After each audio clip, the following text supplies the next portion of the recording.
Voltamos a apresentar Ação Solidária. Estamos de volta com a Ação Solidária e é comigo o pastor Ismael, meu amigo, meu conselheiro. Meu Por que não? Também, alegria. Eu amo muito você. Sempre que a gente precisa de um conselho, né? Sim. A gente o procura, eu o procuro, né? Para que a gente tenha, de fato, esse subsídio espiritual. Se assim a gente Todos pode nós, dizer. É verdade. Não sei se seria esse Nós termo. todos. O homem não é só carne, o homem não é só matéria, ele também é espírito e emoção, né? Então, todo ser humano, seja ele o homem mais rico da terra, ele não pode negar a necessidade, como você disse, tanto emocional quanto espiritual. Pastor, há 22 anos, já pastor? Já 22 anos, né? 23 anos de ministério pastoral à frente da Igreja Presbiteriana. Como surgiu essa vocação e quais a faculdade? Eu sei que o senhor é formado, né? A Igreja Presbiteriana zela muito pelo ensino, como disse a você. Nós temos uma máxima antiga, diz assim, ao lado de uma igreja, uma escola. Então, os nossos pastores são obrigatoriamente formados, né? Nós temos um seminário. Estudei no seminário mais antigo no Brasil, da Igreja Presbiteriana, que já tem cerca de 125 anos, né? Então, a nossa igreja preza muito pela formação intelectual dos seus obreiros e pastores, né? Bom, o meu chamado se deu, eu penso que quando eu tinha 7 anos de idade. Interessante, né? Eu falei para meu pai é pastor, meu pai também é pastor com doutorado. Meu pai, a área dele é muito forte, a área de ensino, né? A minha área é mais a área pastoral, evangelista, eu me enxergo mais assim. Mas, cada um servindo, né? Exatamente, com a sua vocação, né? Isso. Com a sua vocação, com aquilo que é forte, né, na sua personalidade. E eu tinha 7 anos, perguntei, pai, o senhor estudou aonde? Ele disse, eu estudei no seminário, Presbiteriano de Campinas, assim, assado. Eu disse a ele, é lá onde eu vou estudar. Né? Eu tinha 7 anos. Quer dizer, isso, depois, na minha ordenação pastoral, isso é uma coisa muito linda que marcou a minha vida, a minha mãe, só depois, no ato da minha ordenação, ela fez um testemunho público, dizendo que ela havia me consagrado ao ministério pastoral quando eu nasci. Mas ela não disse isso antes, Douglas, para não me influenciar. Sim, entendi. Entendeu? Legal. Então eu fiquei muito emocionado quando ouvi isso dela, no dia da minha ordenação, no domingo, né, dia 13 de março de 88, na minha ordenação. É importante ouvir isso do senhor, pastor, até mesmo para que as pessoas que estão em casa saibam como funciona, né? A gente sabe que a pessoa, para virar padre, também tem todo um processo. Com certeza. Né, para ser pastor, eu creio que tem que ser dessa forma. Né? Eu entendo que tem que ter esse processo de... Até mesmo para que a pessoa saiba se a vocação dela, de fato, é aquilo. Certo. Né? É isso.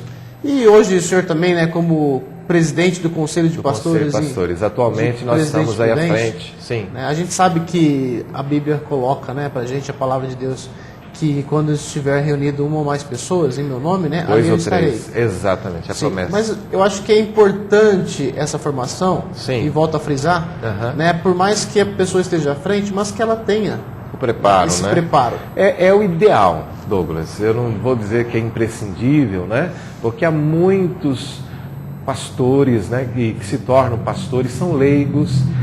Eu penso que, por exemplo, em Presidente Prudente, nós temos, para mim, o pastor da cidade, é o pastor Carlos Padilha, que foi, inclusive, né, recolocado como presidente da Igreja Assembleia de Deus da cidade, após a morte de seu filho. Sim. E, para mim, ele é um referencial de pastoreio. Ele não tem formação, assim, grande, intelectual, mas um homem de Deus extraordinário. Deus usa, claro. Sim. Agora, o ideal é para que o próprio pastor possa melhor servir a comunidade. E se falando de comunidade, nós somos uma igreja, como nós falávamos no primeiro bloco, uma igreja aberta para a sociedade, né? Uma igreja presente na sociedade. Então, na área da educação, temos o Colégio Presbiteriano, que nos referimos.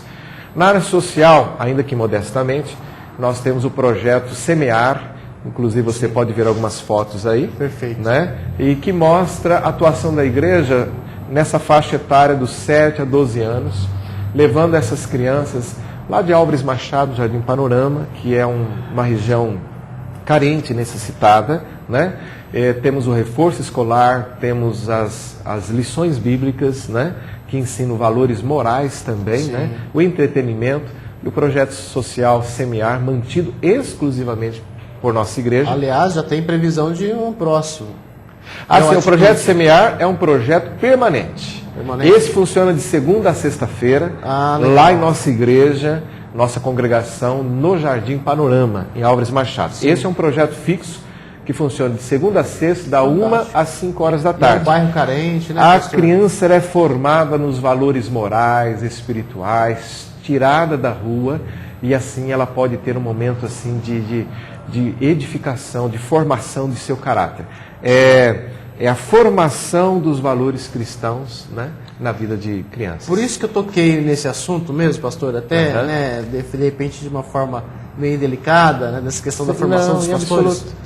Mas era justamente para a gente chegar nesse ponto.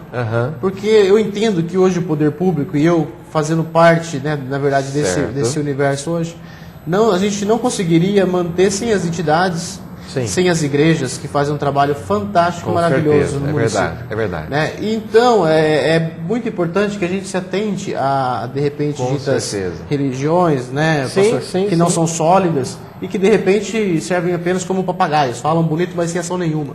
Né? Agora, é importante as ações, de fato. Né? Como servir a Deus é isso. Com certeza. Há uma frase, uma palavra em Tiago, ele diz, né, que a fé sem obras é morta. Então nós entendemos, como te disse, ainda que modestamente, que a ação frente à sociedade, às demandas, por exemplo, um outro braço importante, que não é da igreja, a Igreja Presbiteriana Central, mas está em Presidente Prudente há 28 anos, e com o apoio muito firme da nossa igreja, através dos seus líderes, da própria diretoria, sua maioria, se não total, são membros da nossa igreja, o Esquadrão da Vida, que é uma casa de recuperação há 28 anos, atuando aqui em Presidente Prudente, servindo toda a região e até outros estados, que já abrigou, e por lá passaram mais de 7 mil homens, né? Médicos, dentistas, advogados, inúmeros advogados, engenheiros e pessoas da rua também, e que hoje são recuperados, que são toxicômanos recuperados, né? Graças a Deus, alcoolistas, hoje se fala alcoolistas, né? Então, nós estamos presentes também através do Esquadrão da Vida.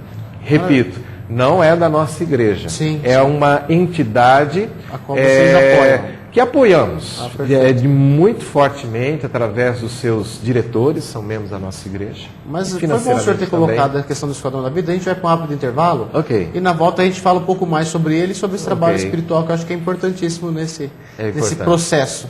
Tá? E você não saia daí, a Ação Solidária volta em instantes. Estamos apresentando Ação Solidária.